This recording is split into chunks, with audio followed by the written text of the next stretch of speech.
મિત્રો આપણે જોઈ શકીએ છીએ કે અહીંયા બંને ભગવાનને સ્નાન કરાવી લીધા બાદ મિત્રો હવે સૌપ્રથમ આપણે જે ઘનશ્યામ મહારાજ છે એ ઘનશ્યામ મહારાજનો સુંદર શણગાર અહીંયા થઈ રહ્યો છે. હા જો મિત્રો આપણે જોઈ શકીએ છીએ આપણા જિગ્નેશભાઈ છે એ સુંદર શણગાર કરી રહ્યા છે, આપણા સુરેશભાઈ સાથ આપી રહ્યા છે, આપણા વાસુભાઈ સાથ આપી રહ્યા છે.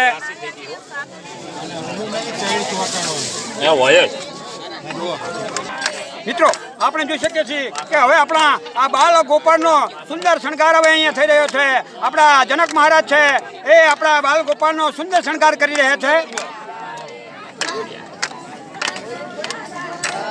મિત્રો આપણે જોઈ શકીએ છીએ કે જ્યારે અહીંયા બંને ભગવાનનો શણગાર થઈ રહ્યો છે ત્યારે અમારી જે બહેનો છે એ ખૂબ જ સુંદર અહીંયા પદ ગાઈ રહ્યા છે.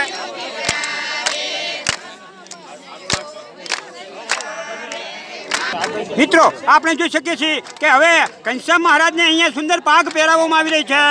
ખૂબ જ સુંદર પાઘ છે, સફેદ પાઘ છે અને આપણા ઘનશ્યામ મહારાજ આ સફેદ પાઘના લીધે ખૂબ જ રૂપાળા લાગી રહ્યા છે. જો મિત્રો આપણે જોઈ શકીએ છીએ કે આપણા આ બાલ ગોપાળને અહીંયા ખૂબ જ સુંદર હાર પહેરાવવામાં આવ્યો છે. હવે કાંડિયા પહેરાવવામાં આવી રહ્યા છે. કાનમાં ખૂબ જ સુંદર કુંડલ પહેરાવવામાં આવ્યો છે.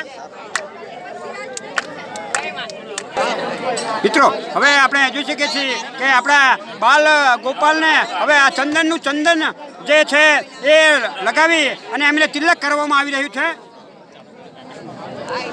હા જો ભાઈ આ તિલક કરેલો અમારો બાલ ગોપાલ.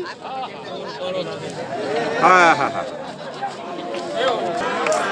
જો મિત્રો અમારા બાલ ગોપાલને આ ખૂબ જ સુંદર પાઘ પહેરવામાં આવી છે. આ પાઘ પહેરવાથી અમારો આ જે બાલ ગોપાલ છે ખૂબ જ સોહામણો લાગી રહ્યો છે. મિત્રો આવી રીતે હવે અહીંયા આપણા બંને ભગવાનના શણગાર પૂરા થઈ જાય ત્યારબાદ આપણા બંને ભગવાનની અહીંયા આરતી થશે.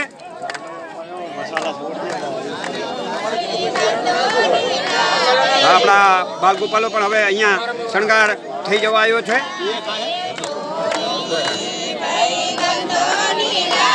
બાલકૃષ્ણ કી જય, ઘનશ્યામ મહારાજની જય.